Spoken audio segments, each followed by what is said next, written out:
ఎలాగున్నారండి? ప్రభు మహాకృపలో మీరందరూ క్షేమమే కదూ!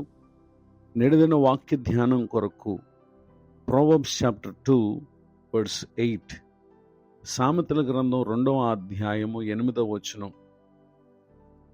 తన భక్తుల ప్రవర్తనను ఆయన కాచును. వాక్య ధ్యానం కొరకై ప్రార్థన. కృపగల తండ్రి, మీ కొందనాలు. నేడు చదవబడిన ఈ వాక్య భాగం ద్వారా మాతో మాట్లాడి బలపరచండి. యేసుక్రీస్తు నామములో ప్రార్థిస్తున్నాను తండ్రి, ఆమేన్. చదవబడిన ఈ వాక్య భాగంలో విశ్వాసి జీవితానికి ప్రవర్తన చాలా ప్రాముఖ్యమైంది. అనేక మంది ప్రభునందుంచు విశ్వాసం ద్వారా ప్రభు కొరకు జీవించాలి అనేటటువంటి ఆశ, ఆలోచన కొందరిలో ఉంటుంది. కానీ తమ ప్రవర్తన విషయంలో ఎక్కడైనా తిరిగి మరలా లోకంలో, పాపములో పడిపోతామేమో అనేటటువంటి భయముతో చాలామంది మారుమనసు పొందుటకును, బాప్తీసం తీసుకుని రక్షించబడుటకును ఏమాత్రము ముందుకు రాకుండా అశ్రద్ధ చేస్తూ ఉంటారు.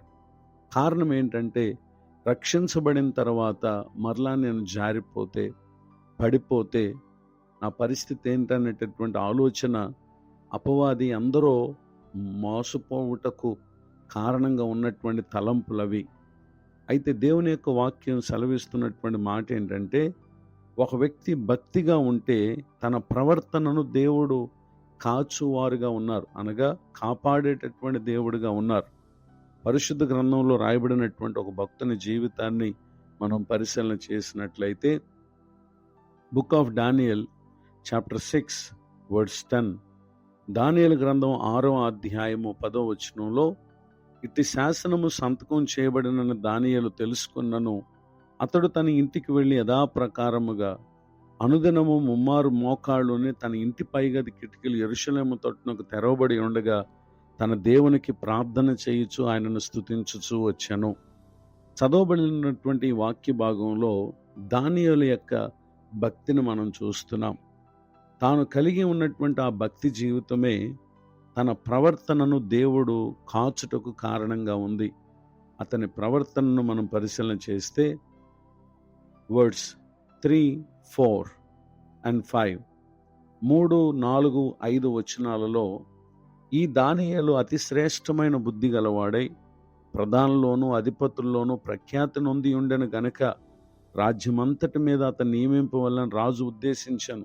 అందుకు ఆ ప్రధానులను, అధిపతులను రాజ్యపాలన విషయంలో దానియేలు మీద ఏదైనా ఒక నింద మోపవలనని ఉండి తగిన హేతు కనిపెట్టుచుండిరి. గాని దానియేలు నమ్మకస్తుడై ఏ నేరమైనను ఏ తప్పైనను చేయువాడు కాడు గనక దానియేలులో తప్పైనను లోపమైనను కనుగొనలేకపోయిరి. అందుకు ఆ మనుషులు అతని దేవుని పద్ధతి విషయమందే గాని మరి ఏ విషయమందున అతనిలో లోపము కనుగొనలేమనుకొనిరి. చదవబడినటువంటి ఈ వాక్య భాగంలో దానియేలు దేవుని పట్ల తాను కలిగి ఉన్నటువంటి భక్తి ద్వారా అతని బుద్ధి అతి శ్రేష్టమైన బుద్ధి. రెండవదిగా, అతనిలో ఏదైనా ఒక నింద మోపవలననేటటువంటి హేతు కనిపెట్టారు. కానీ దానియేలు నమ్మకస్తుడిగా ఉన్నారు. ఏ నేరము ఏ తప్పైనను చెయ్యనేటువంటి వ్యక్తిగా ఉన్నారు గనుక వారు ఏ విధమైనటువంటి తప్పును, లోపమును కనుగొనలేకపోయారు. నిజమే, భక్తి కలిగినటువంటి జీవితం ద్వారా తన ప్రవర్తన ఎంతో దీవెనకరమైనదిగా, మంచి సాక్ష్యాన్ని కలిగినదిగా ఇక్కడ ఉండుటను మనం గమనించగలం. అయితే అతనిలో ఒక లోపమును వారు రాజు ఎదుట కనుపరుచుటకు తమ భక్తి విధానాలు వేరు, దానియేలు చేసే భక్తి విధానం వేరు. ఆ కారణమును బట్టి 30 దినముల వరకు ఏ ఒక్కరు కూడా ఏ దేవుని యొద్ద, మానవుని యొద్ద మనవి చేయకూడదని, అది రాజుకే తెలియపరచాలని, ఎవరైనా అలా చేస్తే సింహముల గుహలో పడద్రోయబడతారు అనేటటువంటి ఒక శాసనాన్ని పుట్టించి వారు రాజు చేత దానిని సంతకం చేయించారు. ఇక్కడ అతడు ఈ శాసనం సంతకం చేయబడింది అనేటటువంటి విషయం తెలిసిన వాడైనప్పటికీ దేవుని పట్ల అతడు భక్తి కలిగి ఉన్నాడు. తన భక్తిని ఎంతమాత్రం కూడా విడిచిపెట్టలేదు. తన ప్రవర్తన మీద వారు నింద మోపాలను చూశారు, దొరకలేదు. కానీ తన భక్తిని ఇక్కడ వారు ఒక నేరముగా ఎంచటానికి వారు ప్రయత్నించారు. కానీ రాజులకు రాజైనటువంటి దేవదేవుని సహాయము, దానియేలును సింహముల గుహలో వేసిన ఆ సింహములు అతనికి ఏ హాని కలుగు చేయకుండా దేవుడు తన దూతను పంపించి రక్షించినటువంటి విషయాలను 22వ వచనంలో మనం చూస్తాం. ఈ మాటలు వింటున్న నా ప్రియ సహోదరి సహోదరులు, దేవుడు నిశ్చయముగా భక్తి కలిగినటువంటి వారంగా మనం ఉన్నప్పుడు మన ప్రవర్తనను ప్రభువారు కాచువారై ఉన్నారు. ఇటు దీవెన నాడు దానియేలు ఏ విధముగా పొంది ఉన్నారో ఈ కాలమందు నిశ్చయముగా ఈ దీవెనకు మనం పాత్రులమగుటకు పరిశుద్ధాత్మ దేవుడు అనుదినము మనకు తోడే నడిపించునుగాక. ఆమేన్.